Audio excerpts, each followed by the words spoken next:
Shalom, family. Glory and honor to the Father, Yahweh, creator of heaven and earth, the sea, and all that in them is, the God and Father of the Messiah, Yahweh Shah, who is the sin bearer for Israel, and the high priest, as well as the soon returning king of planet earth. Glory and honor to the Father, Yahweh, and to Messiah, Yahweh Shah. Greetings to the 12 tribes of Israel, all of those awakening as to who they are and what's coming. Also, to the brethren that are also trusting in the sin bearer and the perfect righteousness of the Father through Israel, those that were once called Gentiles but are now part of the commonwealth, as Paul says in Ephesians. Greetings. Greetings also to the chat, Akawan Banya, Sister Love Blue, Sister Jillian, Castle King Ruel, Stephen Kelly, Greg Hamilton, Only One Way, Gary Joseph, Baldy Thorpe, and all the rest. Greetings to all of you. Again, I apologize for yesterday. I came home and all of a sudden, I guess the trip and be with my daughter Jillian and my son Britt and my daughter Jessica over the 48 hours previously, and a whirlwind of events that happened. It just wore me out. But praise the Most High. I got up today.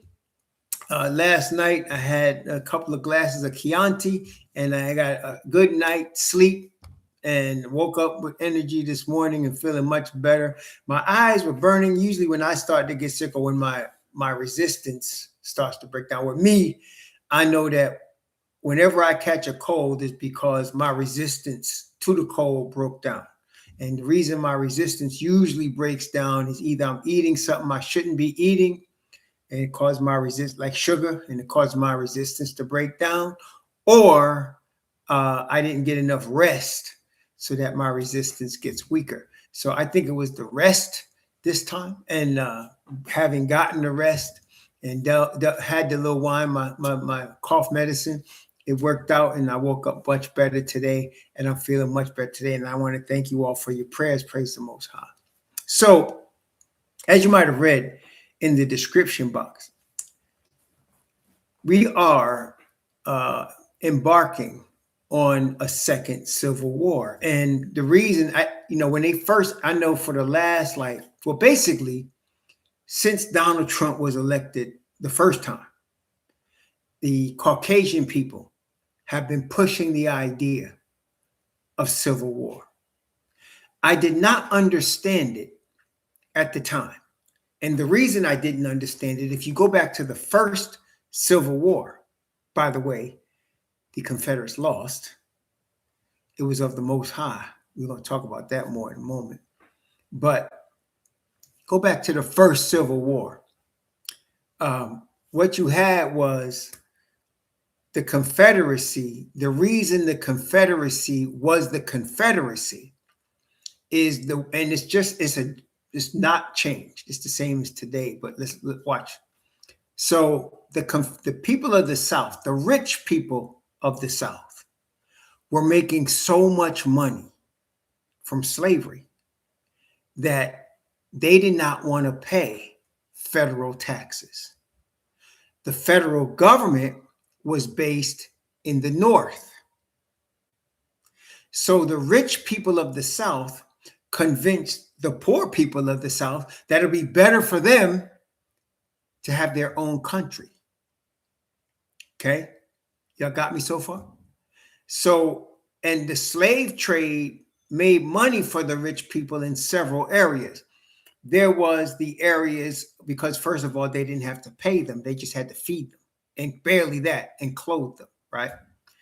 So it made money in the areas of agriculture with tobacco, cotton, and sugar, and the derivatives of those things like rum, from the sugar, rum from the sugar, and then of course those cotton, which made pillows and sheets and all kinds of clothes and things like that. And then of course the tobacco industry, which is a huge industry, both in terms of cigars and cigarettes and pipes, which are very popular. So not only were they making money in the United States off these things, but they were making money in Europe, and it was to the tune of billions of dollars of revenues coming into the South, and the owners of the slaves who owned the properties that made that money.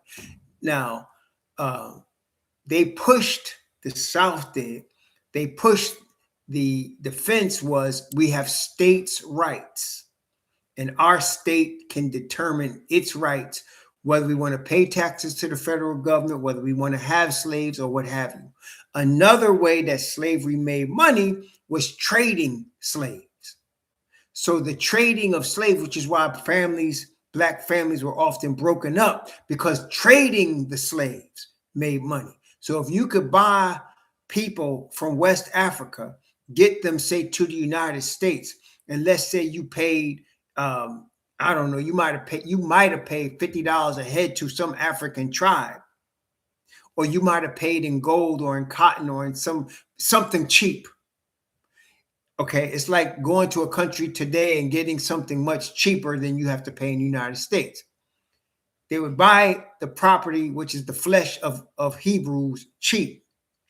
Then you get to the shores of the United States, and depending on the age and the sex and the ability to breed and the ability to work and the strength, you would get X number of dollars, multiple times what you paid to get the slave.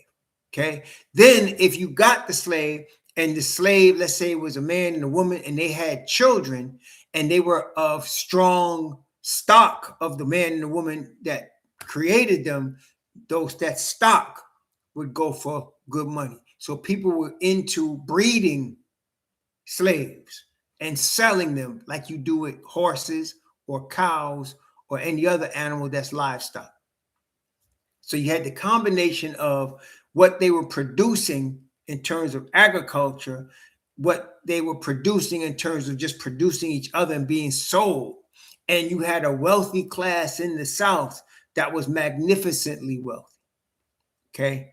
And so they did not want to pay taxes to the federal government. The federal government, of course, wasn't having that. And they wanted their tax money. It was never about freeing the slaves for them. It was about control of revenues.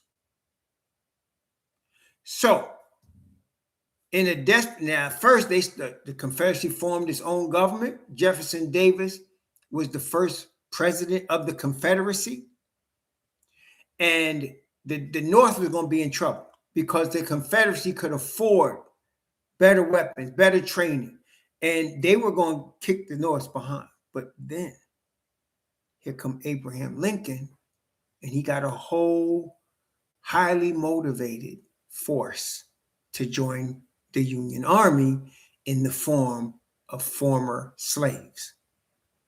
When he did that, and he himself said he would not have freed the slaves if he could keep the Union together, that is, the United States, without doing it. But he had to do it because, number one, the South was too powerful. The money they were making, what they could afford, was too powerful. Number two, the North wanted that tax money. So he freed the slaves, and we know what the result was, and that was that. What you have now, the Confederacy, whereas the Confederacy was a government that made itself up and was in opposition to the federal government, today, the Confederacy is the federal government. So the Confederacy is now the federal government. Okay?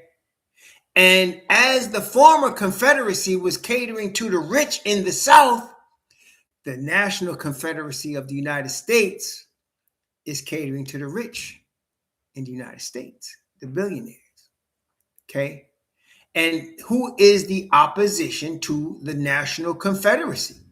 Well, this is where I started to understand the two sides. When the two Caucasians were murdered, the young woman was the mother of three, and then the young man that was the nurse murdered in Minneapolis, I understood who the opposition was. The opposition is anybody that opposes the government's desires. So if the federal government wants to remove people of color from the United States, and you get in the way, we talked about this last week, you're with the enemy and they will kill you, as they have already shown. They have money and they have power. Okay. And overall, we understand that the federal government, the leaders of the federal government, that is right now the Confederacy, tell me now if I'm wrong, they're mostly Christian nationalists. Am I lying to y'all yet? They're not atheists. At least they don't project themselves as atheists, but they project themselves as Christians. So much so that you got Christians all over the country saying they're not the real Christians. But who's to say who the real Christians are? Who's the authority on Christianity to say who's the real Christians? Christianity has, from its inception, changed whenever it felt like it. Okay. Ever since they created the institution, and I was talking to a friend of mine on Facebook recently. He's trying to tell me that Christianity existed with the Messiah. And he understood that the people that followed Messiah was called the way. And I explained to him, Christian, as named 3 times in the Bible, is a person, right? The 3 times Christian is named is dealing with an individual person. Christianity is a religion, a religious institution. And you must understand the difference so that when I tell you there is no Christianity in the Bible, what I am saying is there's no organized institution of religion called Christianity in the Bible. It does not exist. The early people that they call Christians now, followers of the way, were all bloodline Hebrews, not interested in creating a religion. They were followers of the Messiah. And by the way, let's talk about the various powers that the Bible, in fact, let's go into it now. So first, let's look at Revelation chapter 17. Let's go back to Revelation chapter 17, and then we're going to go through the Bible and let the Bible explain to us Revelation chapter 17, and we'll see its significance based on what's going on now. Before we even go there, let me ask a question. Do y'all think, based on your studies of the Bible, brothers and sisters, that the earth will be destroyed by nuclear war? Do you think that the earth will be destroyed by nuclear war based on your studies of the Bible?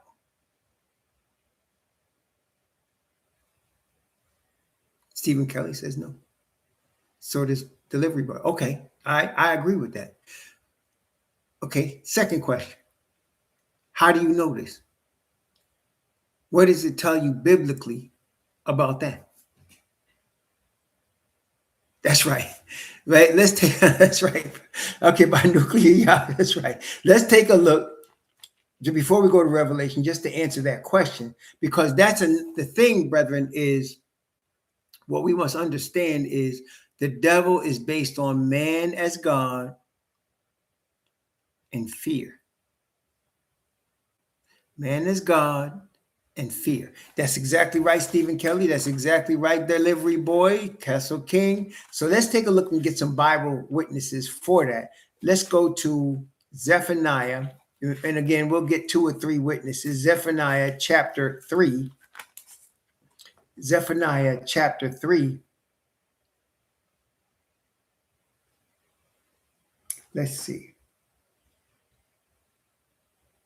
I am going to start at verse 5 and go from verse 5 down to verse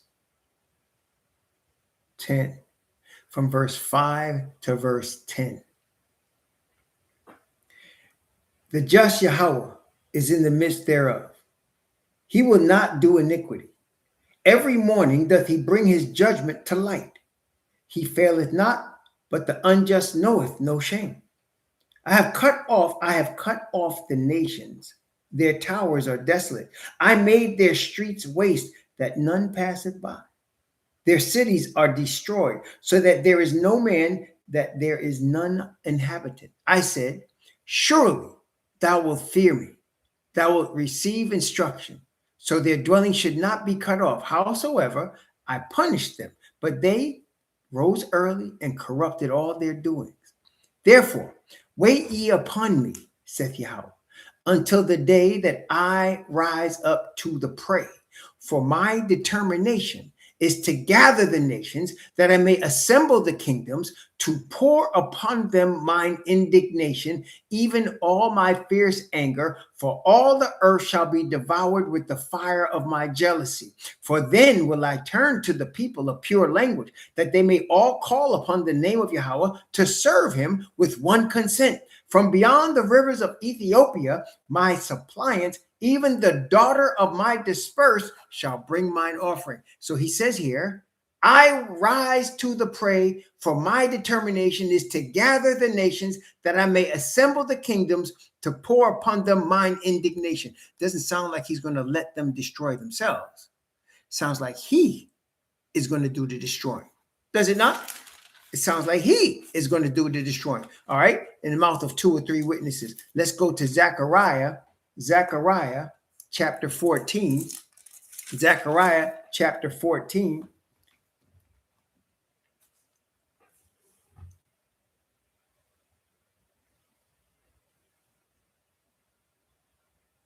All right. Beginning at verse 1.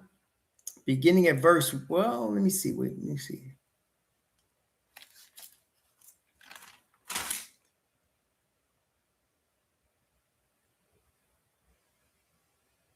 Okay, I'm going to begin at verse 1, and I'm going to go down from verse 1 down to verse 5. Behold, the day of Yahweh cometh, and thy spoil shall be divided in the midst of thee. For I will gather all nations against Jerusalem to battle. And the city shall be taken, the houses rifled, and the women ravished. And half the city shall go forth into captivity, and the residue of the people shall not be cut off from the city. Then shall Yahweh go forth and fight against those nations, as when he fought in the day of battle. And his feet shall stand in that day upon the Mount of Olives, which is before Jerusalem, on the east. And the Mount of Olives shall cleave in the midst thereof toward the east and toward the west. And there shall be a very great valley.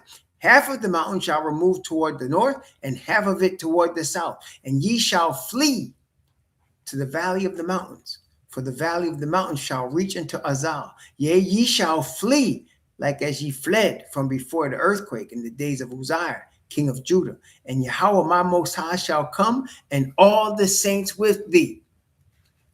So it sounds like, again, he's going to cause people to flee, and he's going to destroy. Wait a minute.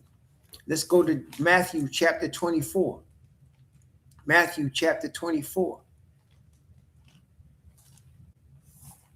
Matthew 24 for our third witness. We'll get a fourth one because we're going to go back to Revelation. Matthew chapter 24. I'm going to begin in verse 37. Oh, let me start at verse 36.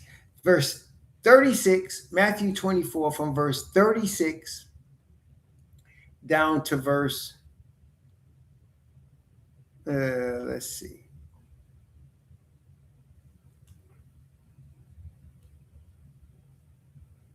Well, I'm sorry. Let me begin earlier. I want to get a context. So let me begin at verse 27. From verse 27 down to verse 36. Yes. Okay. From verse 27. This is Matthew chapter 24. I'm beginning at verse 27. For as lightning cometh out of the east and shineth even unto the west, so shall also the coming of the Son of Man be.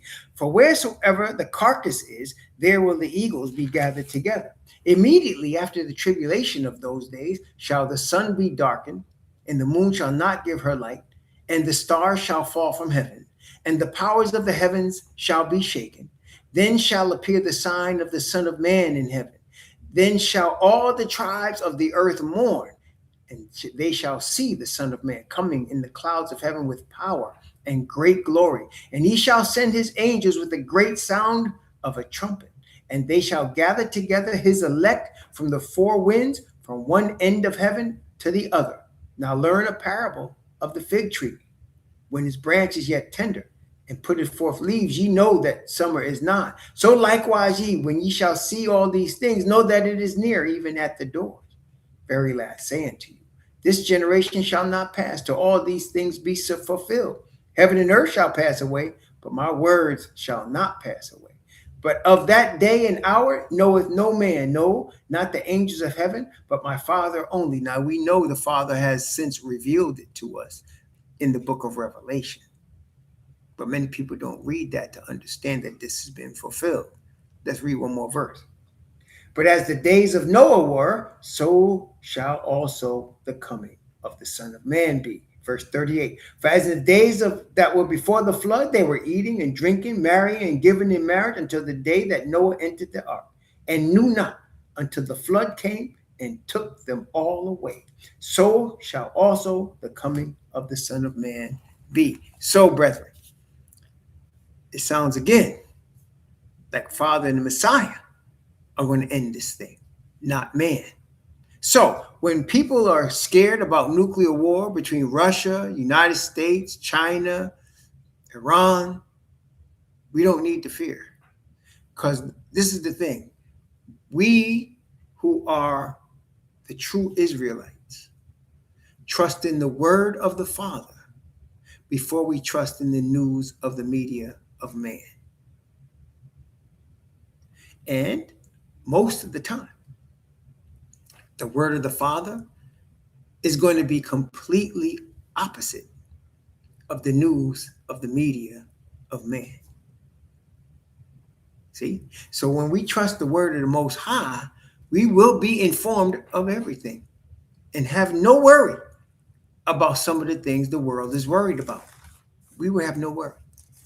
Okay? We could see the Most High showing us what's going to happen. Now, chapter 6, my last witness. Of course, we can go to a lot more. Ezekiel, Isaiah, Jeremiah. Of course, we can go to Moses. A lot of witnesses. We can get a lot of more. But we got 4. In mouth of 2 or 3, that every word be established. We did 4. I could also go to Peter. Okay? All right?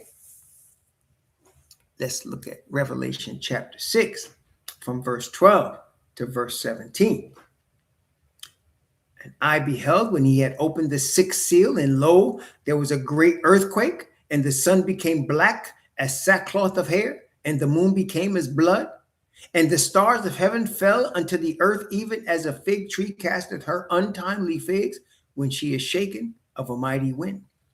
And the heaven departed as a scroll when it is rolled together, and every mountain and island were moved out of their places.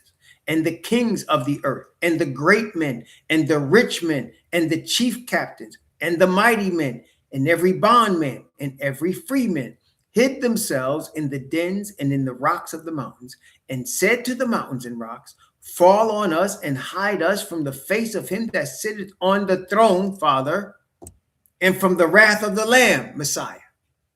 For the great day of his wrath is come, and who shall be able to stand? So we can see again, it's not man and his bombs that's going to destroy the earth. It's Father Yah and his Messiah that's going to destroy the earth and take his people out of it.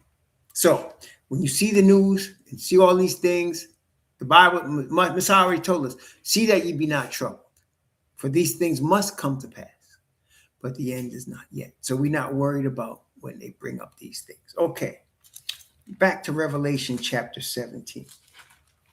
Revelation 17 is going to reveal to us some interesting things. So let's take a look. Revelation chapter 17. First, let's read from verse 1 to 5. Revelation 17, 1 to 5. And remember now, the book of Revelation was written at the end of the 1st century AD. The end of the 1st century. So we have been almost 2,000 years removed from the book of Revelation written, right? So let's read this, because that's what prophecy is about. Telling you what's getting ready to happen thousands of years before it does. Revelation chapter 17 from verses 1 to 5. And there came one of the 7 angels which had the 7 vials, and talked with me, saying unto me, come hither. I will show unto thee the judgment of the great whore that sitteth upon many waters, with whom the kings of the earth have committed fornication, and the inhabitants of the earth have been made drunk with the wine of her fornication. Before we continue, Bible students, are you ready? I got a question for you. Bible students, are you ready? I got a question for you. You ready? Now, you ready for the question? Here we go. You ready? Testing 1, 2, 3. You ready for the question? Here we go. Okay.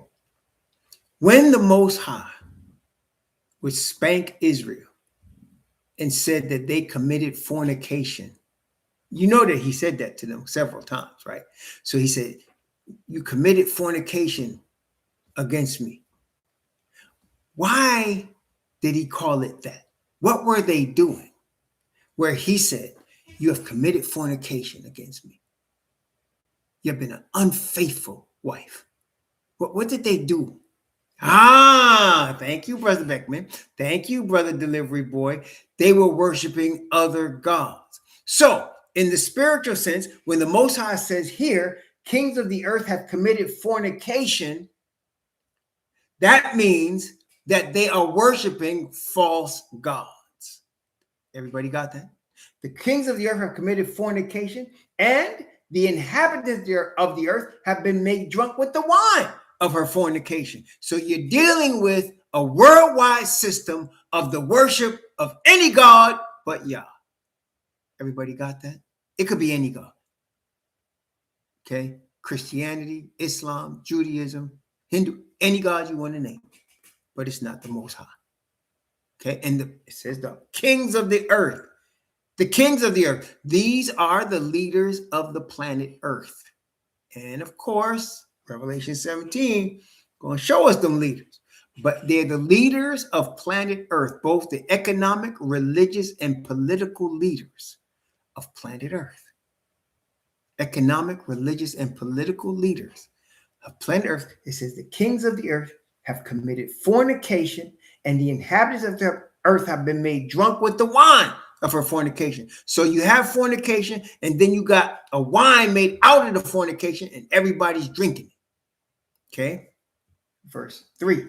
So he carried me away in the spirit into the wilderness, and I saw a woman sit upon a scarlet-colored beast, full of names of blasphemy, having 7 heads and 10 horns. Okay, it's a woman. Now, the Bible says, I have likened Jerusalem, I have likened Israel unto what? A comely and delicate woman. And then, of course, we see Revelation 12, where the woman had a crown of 12 stars. So if Israel is represented as a woman, but this woman is a whore, it's not Israel, but it's also a religious power. A religious power that's also a system, a world system. Everybody got that so far? It's a religious power, a woman, it's a world system. Now, wait a minute.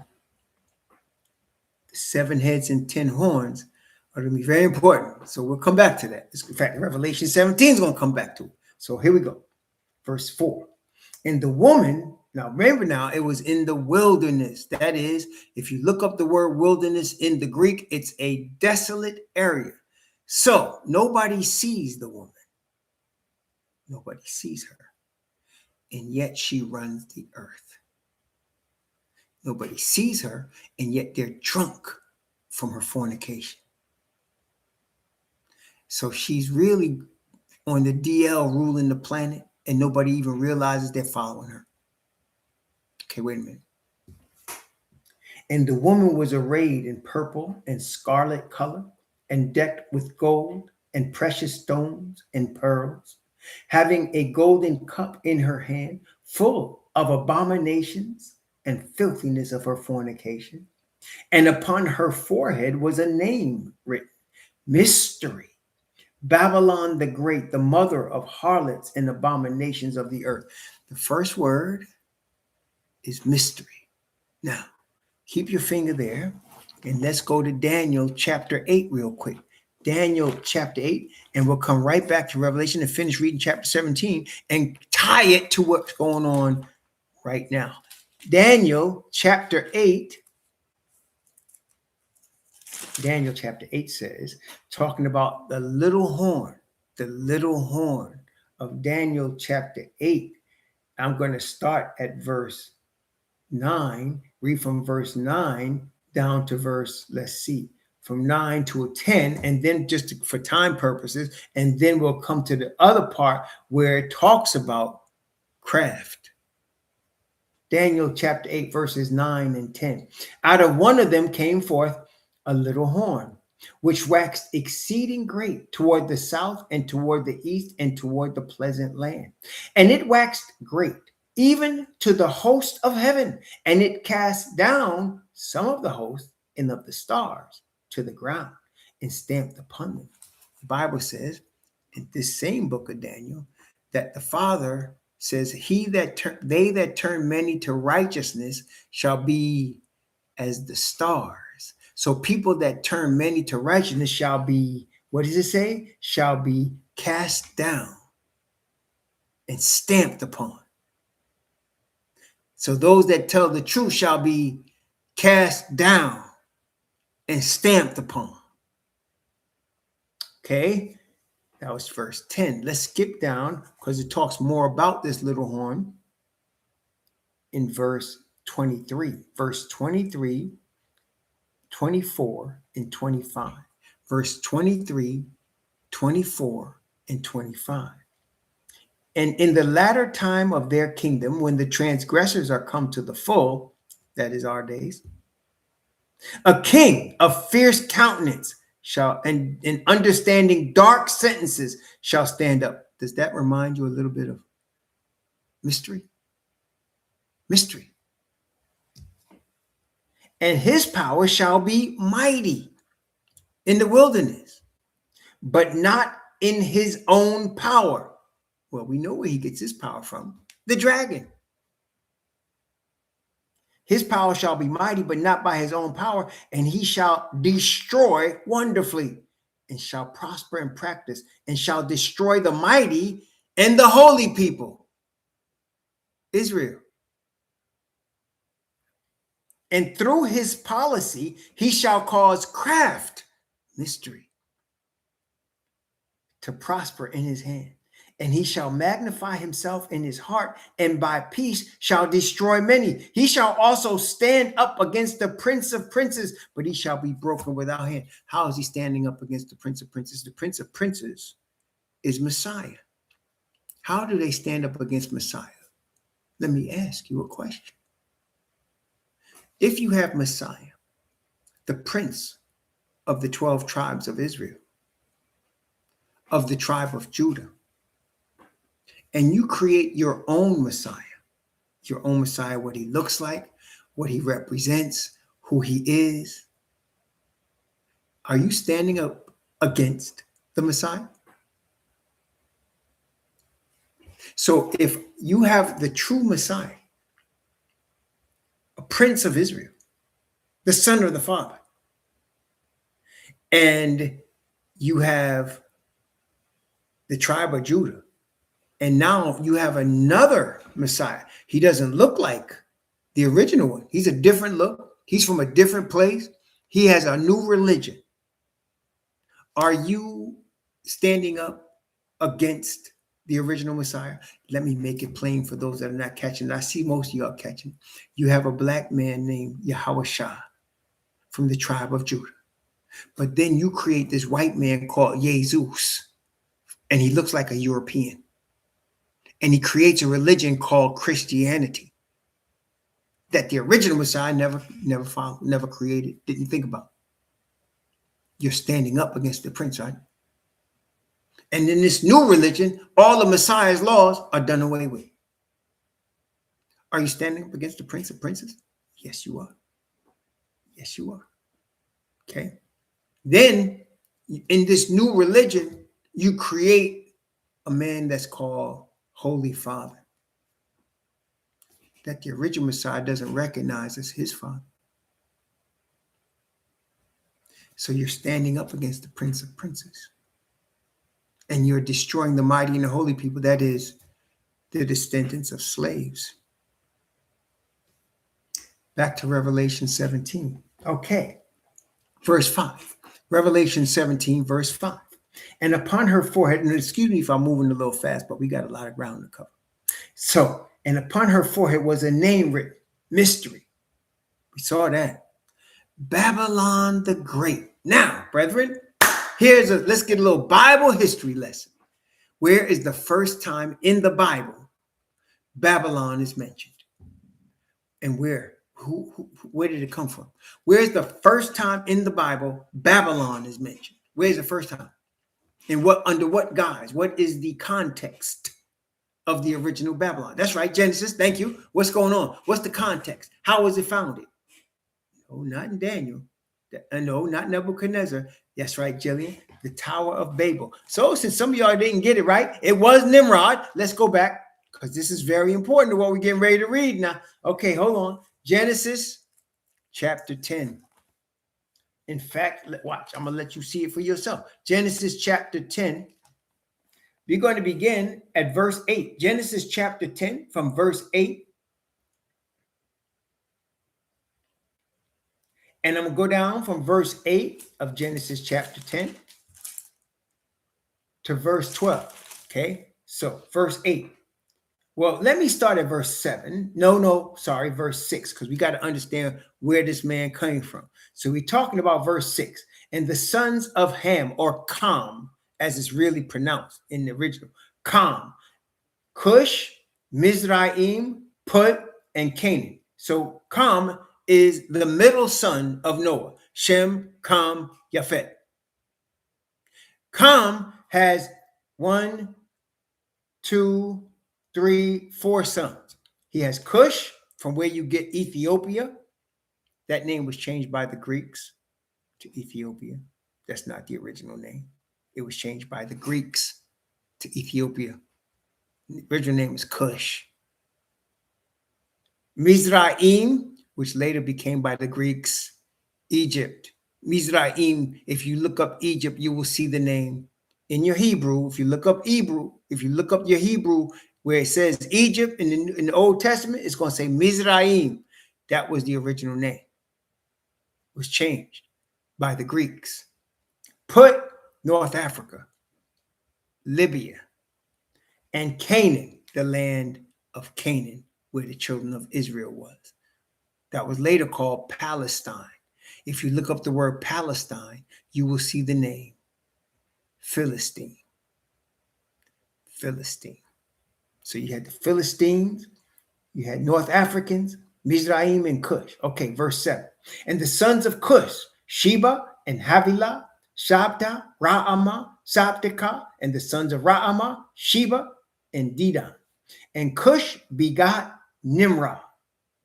So after he had all them other children, he had another son. Cush begot Nimrod. He began to be a mighty one in the earth. He wasn't just a mighty one in one state, he was a mighty one where, brethren? In the earth. He was a mighty hunter before Yahweh. Wherefore it is said, even as Nimrod, the mighty hunter before Yahweh, and the beginning of his kingdom was Babel. The beginning of his kingdom was Babel. This is the first time in the Bible history a kingdom is mentioned. Wasn't mentioned before.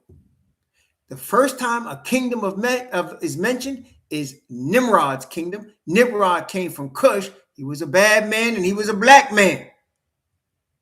And the first part of his kingdom, Babel. If you look up Babel, that is the root of what word, brethren? What word is the root of Babel, where the Greeks changed the word from Babel?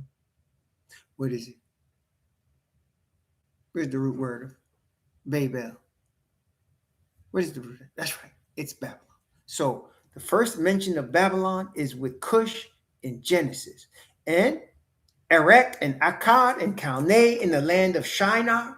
And out of that land went forth Ashur and builded Nineveh and the city of Rehoboth and Kala, and Rezin, between Nineveh and Kala, the same as a great city. So Nimrod had an earth worldwide kingdom.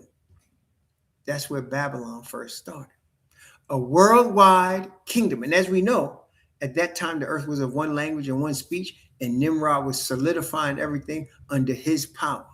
Now, back to the woman. So the woman is in the wilderness in secret, and she has on her forehead, her character is mystery, which we saw Daniel explain that. Babylon the Great. Now, hold on, Baba Louie. Wait a second. So she's in the wilderness and she's representing the original Babylon. The original Babylon. Okay. We're going to see that as we keep reading. Verse 5, Revelation chapter 17, verse 5. Mystery, Babylon the Great, the mother of harlots and abominations of the earth. That is, the mother of all false gods. She has daughters.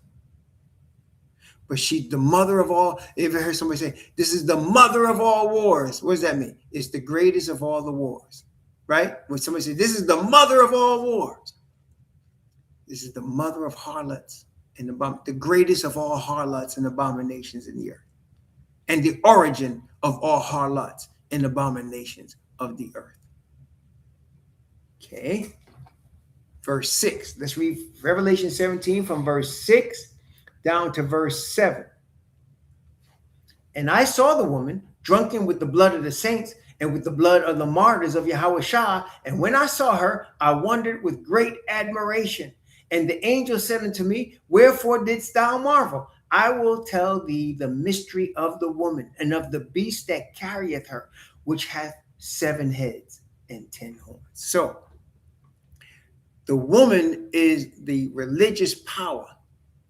The beast is the worldwide system she rides. So let's stop here for a moment and just recognize, when somebody is riding a horse, the horse was wild, right?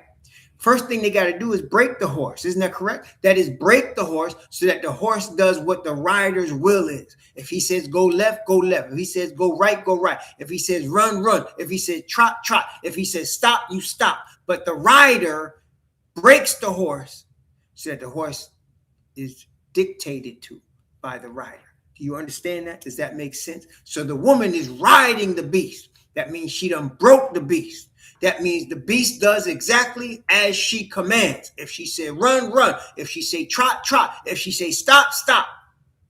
If she say left, left, right, right. She controls the beast, but she does it in secret. Mystery. So you can look at her and you won't even know it's her. You can know it's her by what she says, though.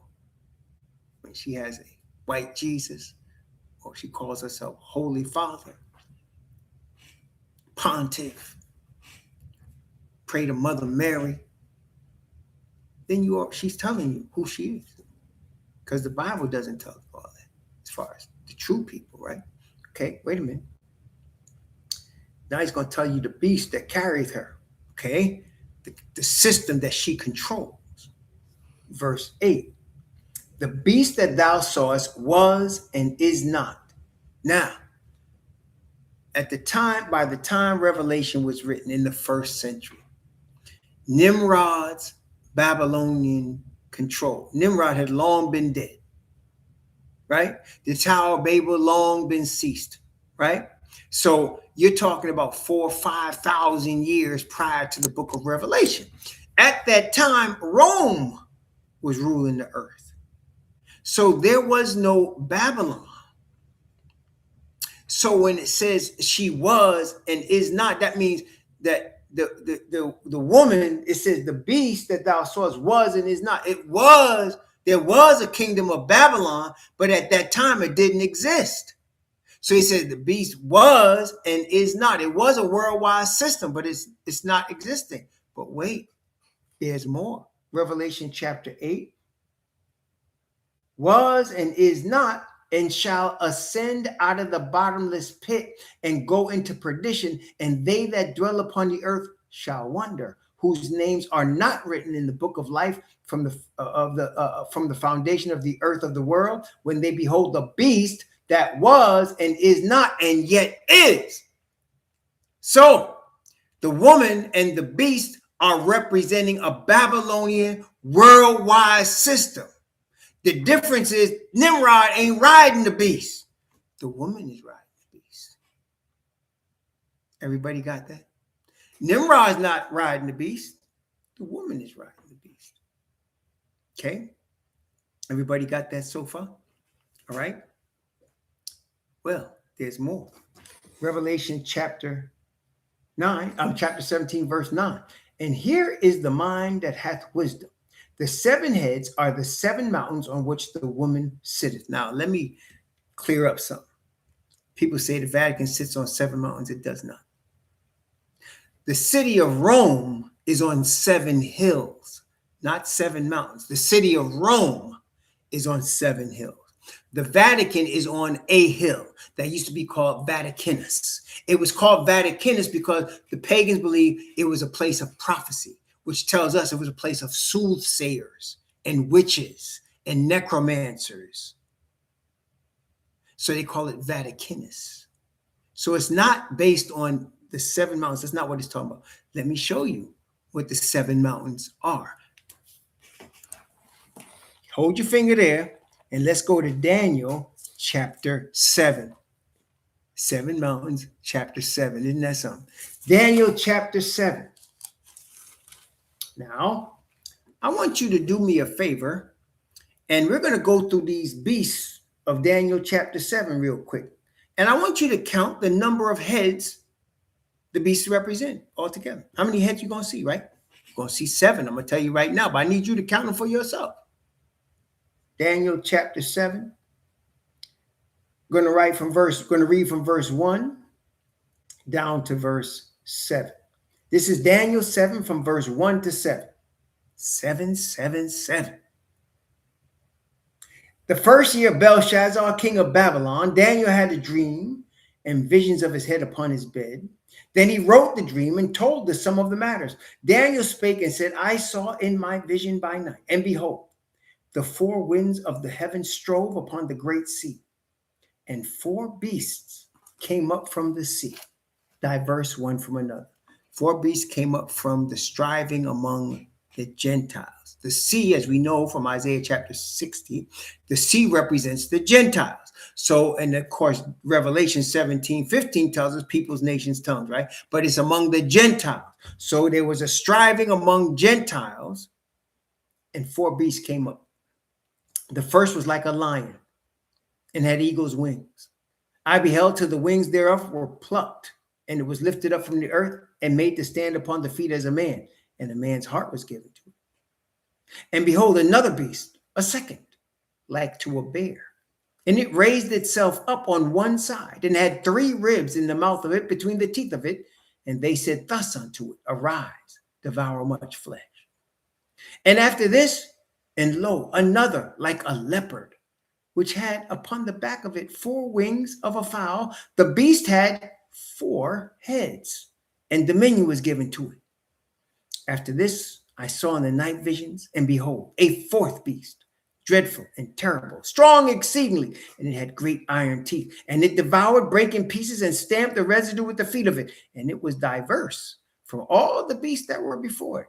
And it had 10 horns. How many heads do you see in those 4 beasts? Babylon, Media Persia, the bear, Greece, and Rome. 7. The 7 heads upon which the woman sitteth are the 7 principles, points of power that represent the last Babylon. It comes out, and if you recall, in Daniel's dream, all the metals were bound together. You had gold, right? Silver, brass, and iron. So all of them were in one statue. They were all bound together. It was one system made up of 7 heads, 7 points of power. Wait a minute. Let's continue in Daniel 7 for a second and talking about the beast. Going to start at verse 9 and go down to verse 12. Pay close attention to verse 12. Daniel chapter 7, verse 12, for this will explain the seven heads as well. I beheld till the thrones were cast down, and the Ancient of Days did sit. Ancient of Days is the Father, whose garment was white as snow, and the hair of his head like the pure wool. His throne was like a fiery flame, and his wheels as burning fire. A fiery stream issued and came forth from before him. Thousands ministered unto him, and 10,000 times 10,000 stood before him. The judgment was set, and the books were open. I beheld then because of the voice of the great words which the horn spake. I beheld even until the beast was slain, and his body destroyed and given to the burning flame. As concerning the rest of the beast, they had their dominion taken away, yet their lives were prolonged for a season in time. So they had their dominion taken away, but they still existed in the principles that made them their kingdom. Now, these all belong to the devil. So the principles would be man as God and the creation of fear through power, right? Now, wait a minute. They had their dominion, their lives taken away, but their dominion was what's it say? Prolonged for a season. Okay, so all these kingdoms have something in common. Of the many kingdoms, the British Empire, the French Empire, the Spanish Empire, the Russians, Chinese dynasties, what is unique about these four? What is unique about these four that the Chinese dynasty didn't have? What is unique about these four, brother? That's right. They touched Israel. Let's go. And we gotta break that down a little further. Like, for example, the British Empire had African slaves, right? But let's go a little deeper. What? Zechariah chapter 1. Zechariah chapter 1. Verse 19, actually 18 and 19. Zechariah chapter 1, verse 18 and 19. Then lifted I up mine eyes and saw, and behold, four horns. Four beasts, four horns. Four horns. Horns represent power. 4 points of power. And I said unto the angel that talked with me, what be these? And he answered me, these are the horns which have scattered Judah, Israel, and Jerusalem. Now, when I say scatter, when the Bible says scatter, let me ask you a question. Did the kingdom of Babylon come into Jerusalem? Did the kingdom of Babylon come into Jerusalem and scatter the Hebrews? Nebuchadnezzar. That was when Nebuchadnezzar was running things. Did Nebuchadnezzar, yes. Did the Greeks and the Persians come into Jerusalem? In fact, it was the Mede, Darius, that said it was a law to worship man. If you worship anybody but man, you're going to throw in the lion's den. That was the Mede. The Persian, they got to get permission from the Persian King Cyrus to go rebuild Jerusalem. That's not an independent nation. So they both were in Jerusalem, scattering Israel and Judah. Then came the Greeks. Well, enough said. Alexander the Great came through. Then came the Romans, and we know AD 70 happened, and they destroyed Jerusalem. So did Britain come in and destroy Jerusalem? Did China come in and destroy Jerusalem? Did France come in and destroy Jerusalem? Did Portuguese come in and destroy? No. They all enslaved us, yes, but they did not go into the land and scatter us. That's what these four have in common. So wait a minute. Let's break this down a little bit. Okay. So these seven heads scattered Israel and Jerusalem. And they became points of power, so they had a worldwide empire. So they had a worldwide empire that's based on scattering the Hebrews, enslaving the Hebrews, exploiting the Hebrews. oppressing the Hebrews. Is that correct? Babylon, Medes and the Persians, the Greeks, and the Romans. They had a system of worldwide power that is based on scattering the Hebrews, enslaving the Hebrews, oppressing the Hebrews, exploiting the Hebrews, killing and raping the Hebrews. So this worldwide system is based on the backs of the Hebrews. Y'all see that? Okay, wait a minute. There's more. There's more. So the 7 heads are the points of power that the worldwide system has developed so that it rules the earth in this system. Does that make sense, y'all? So that's why you have a worldwide system, and it's based on the oppression of the Hebrews. It's based on fornication, worship of other gods, making up other gods, right? Idolatry. And it's against us. It's against the Hebrews. The worldwide system is against us. It's against us. We should understand what this means. Okay. Revelation chapter 17. Let's go back to verse 9 where we were. Revelation 17, verse 9. And here is the mind which hath wisdom. There are 7 heads. The 7 heads are 7 mountains on which the woman sitteth. Okay. Now, people get confused, especially the Adventist church, that they think that the 7 heads are the same as the 7 kings. No. Okay. No. It's close. Let's read it. Revelation chapter 17, verse 10. And he said, there's 7 heads, but he said, and there are 7 kings. 5 are fallen, 1 is, and the other is not yet come. And when he cometh, he must continue a short space. So there are 7 kings. Now let's go to Daniel again, but this time let's go to Daniel chapter 8. Okay, Daniel chapter 8. Now Daniel chapter 8 starts. It doesn't mention Daniel 8. It doesn't go into Babylon. Okay, because by the time Daniel 8 comes around, you're in Belshazzar in Babylon, and you already know what's going to happen to him, and Daniel already knows what's going to happen to him, right? So here it's going to be what follows Babylon, which we know to be the Medes and the Persians, the Greeks, and Rome. Okay, everybody got that? So you're starting off in chapter 8. You're assuming you're going to lose Babylon. And then what comes next is what's coming up, okay? So now I'm going to begin at verse 3. This is Daniel chapter 8, beginning at verse 3. Then I lifted up mine eyes and saw, and behold, there stood by the river a ram, which had 2 horns. And the 2 horns were high, but one was higher than the other, and the higher came up last. So the 2 horns, the ram now is the next empire after Babylon. It would be the Medes and the Persians. Remember, 2 nations shared power in the kingdom.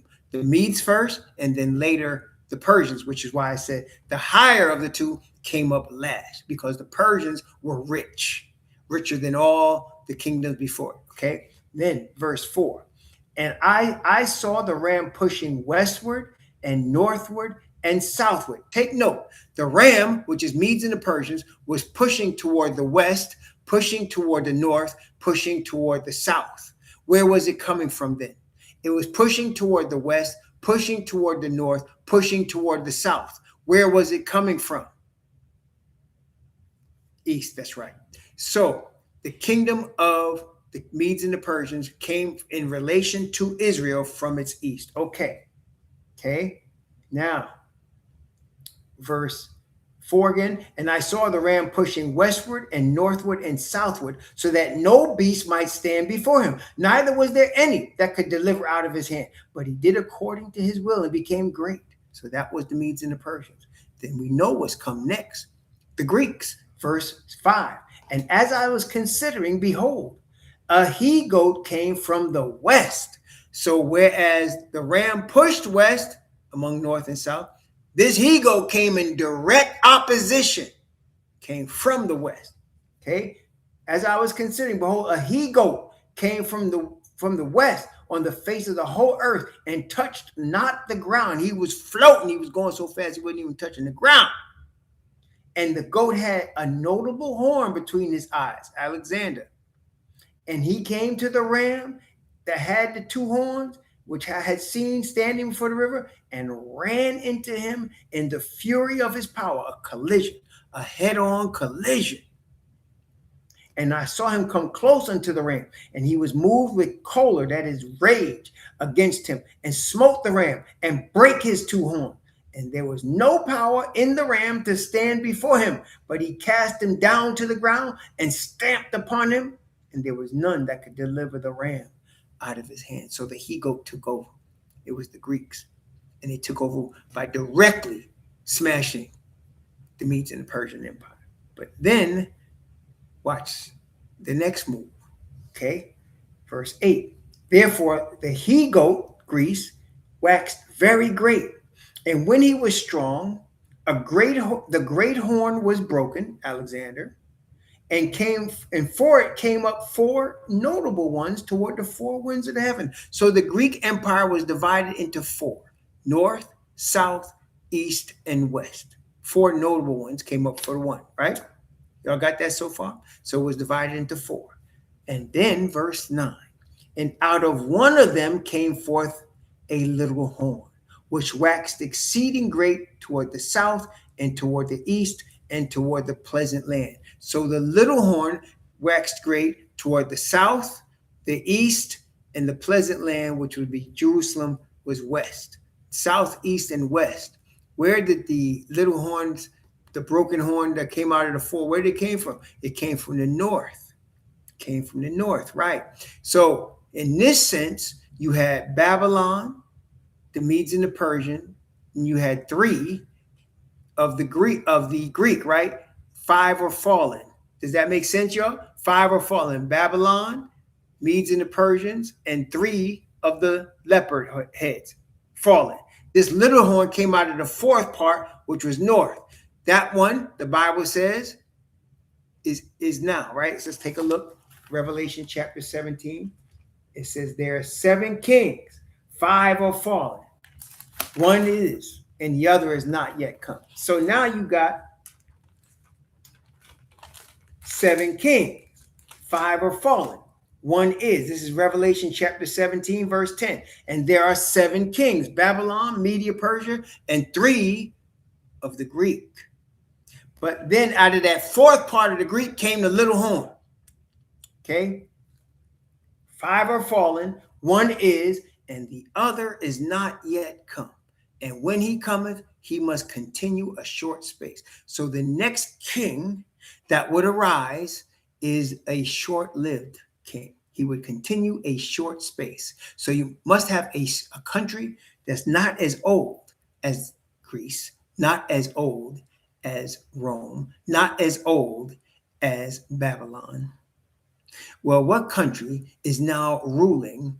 It's the United States of America. And of course, Revelation 13 shows us, because the second beast comes up out of the earth and has 2 horns like a lamb and is spake as a dragon. So-called Christianity, like a lamb, but not the lamb. And it speaks like a dragon, just like its mother, the first beast. Okay, so now 7 kings, 5 are fallen, 1 is, and the other is not yet come. And when he cometh, he must continue the short space. And the beast that was and is not, even he is the 8th, and is of the 7th, and goeth into perdition. The beast that was and is not, that is the system that the woman rides, worldwide system. Okay, the woman rides. Verse 13. Verse 12, sorry. And the 10 horns which thou sawest are 10 kings, which have received no kingdom as yet, but receive power as kings 1 hour with the beast. 10 horns. We have already noted the United Nations has a thing called the G10. Now, originally there were 10 horns and 3 were plucked up. The original 10 horns were based in Europe, but now you have 7 based in Europe.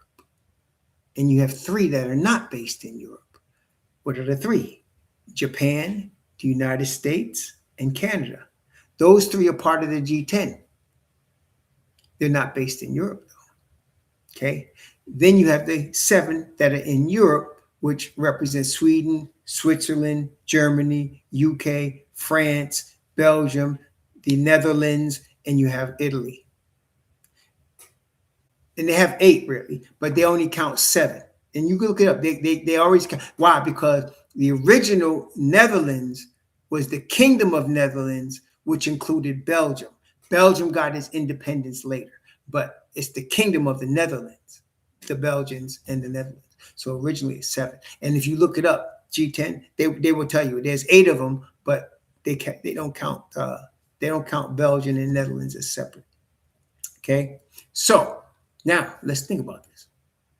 So you got all 10 of these that are going to join in with the world system. What do I mean by that? That means they're going to bow to the United States, which represents the political, religious, and economic powers of Rome. The United States is simply an image to Rome. Okay, so you can know right now, Iran's not going to beat the United States. Russia is not going to beat the United States. China is not going to beat the United States. But the 10 kings, we have no kingdom as yet, but they receive power as kings, 1 hour. So for 1 hour, that is about 2 weeks, they will have total control and lock down religion, government, and politics. I mean, religion, government, and economics. Locked down. They don't quite have it yet, but they got to get everybody on board on the religious aspect. That is, they must have everybody on board in the threefold combination of man-made religions that is Islam, Judaism, and Christianity. So we already know what's coming, brethren. We already know what's coming. No matter what the news is telling you, this is what's coming. Okay? This is what's coming. You don't have to look at Fox News or MSNBC or MS Fox, whatever it's called, MS Now, whatever, CBS, ABC. No, the Bible tells you. The Bible tells you. See, so the threefold union of man-made religions, they're going to converge in Jerusalem. Right now, in Jerusalem, you have Muslim. That's the biggest worship center in Jerusalem. Is a Muslim mosque. Okay. You have obviously Christianity and, of course, Judaism. And then, of course, so you're going to have the Pope put his blessing on Jerusalem. It's going to be public. It's going to be worldwide. And you're going to have the threefold union in the whole world bowing to it. It's coming. It's coming, brethren. It's coming. That's right. The Dome of the Rock. Exactly, Stephen. It's coming. Okay, the Bible already shown us. Now, when it gets to that point, our names are going to come up. We're going to be the only sore spot in their perfect system because we don't worship the beast, nor his image, nor to receive his mark. We don't worship idolatry. We worship the Father Yah. And they're going to say, we do too. And we're going to say, no, you don't. You worship a man-made religion. And they're going to get angry at us when we say that. And they're going to want to kill us. And that's what it says. Verse 14. These shall make war with the Lamb, and the Lamb shall overcome them. For he is Lord of lords and King of kings, and they that are with him are called and chosen and faithful. When they come after us, they're threatening the Lamb, and he will respond in kind. And when he does, they're going to he's going to end up causing them to destroy each other. The 10 horns, verse 16, that thou sawest upon the beast, these shall hate the whore, and shall make her desolate and naked, and shall eat her flesh and burn her with fire. For Yahweh hath put in their hearts to fulfill his will, and to agree and give their kingdom unto the beast until the words of Yahweh are fulfilled. There you go. So, brethren, it's all coming now. You can see it. And the way the Confederacy is now the United States government, and they think they're just taking over everything. And everybody has to be one of the 3 man-made religions. And we already see it. And they're flexing on other countries. You already see that. And they're doing this with the blessing of the Caucasian, the lost Caucasians. Let me just be specific. The unrepentant lost Caucasians are supporting this. The unrepentant lost Europeans are supporting this, particularly the ones that are in the United States, where this is the heat of it right here. So you're talking about the unrepentant Caucasians from the United States, unrepentant, and the coons that want to be with them and think they're going to get crumbs from the master's table. That's all here. That is why you see the wake-up call being given now to the brown people from so-called Latin America. It's their wake-up call because they thought they were going to be accepted by these Europeans. They're not. And it's a blessing. They just don't see it yet. It's a blessing. It's their chance to turn and repent and come to the Most High in truth. Praise the Most High.